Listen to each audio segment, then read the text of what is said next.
ജീവിതമാകുന്ന മത്സരത്തിൽ പ്രയത്നിച്ചുകൊണ്ടേയിരിക്കുക എന്നുള്ളതും കഴിഞ്ഞുപോയ ഭാഗങ്ങളിൽ നിന്ന് പാഠം ഉൾക്കൊണ്ട് മുന്നോട്ട് പോവുക എന്നുള്ളതും പ്രധാനമാണ്.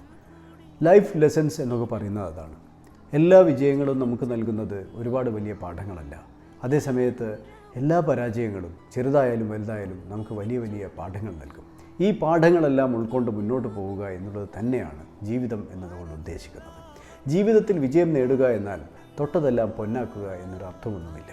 ചെയ്യുന്ന കാര്യങ്ങളിൽ പൂർണ്ണമായും ആത്മാർത്ഥതയോടുകൂടിയും സത്യസന്ധതയോടുകൂടിയും എന്താണോ ഉദ്ദേശിക്കുന്നത് ആ ലക്ഷ്യത്തിലേക്ക് തന്നെ എന്നുള്ള രീതിയിൽ ചെയ്തു തീർക്കുന്ന ആൾ തീർച്ചയായും വിജയിച്ചു എന്ന് പറയാം. നമ്മൾ ആഗ്രഹിക്കുന്ന ഒരു കാര്യം ലക്ഷ്യബോധത്തോടു കൂടി ശരിയായ ദിശയിൽ മുന്നോട്ട് കൊണ്ടുപോകാൻ സാധിക്കുന്ന ഏതൊരാൾക്കും അയാൾ വിജയിച്ചു എന്ന് തീർച്ചയായും കരുതാവുന്നതാണ്. അപ്പോൾ നിങ്ങളുടെ ജീവിത വിജയം എന്ന് പറഞ്ഞാൽ കുറേ സമ്പാദിക്കുക എന്നുള്ളതിലോ കുറേ അറിവ് നേടുക എന്നുള്ളതിലോ മാത്രം ഒതുങ്ങുന്നില്ല. എന്താണോ ലക്ഷ്യം അതിലേക്ക് പോവുക, അതിലേക്ക് മാത്രം.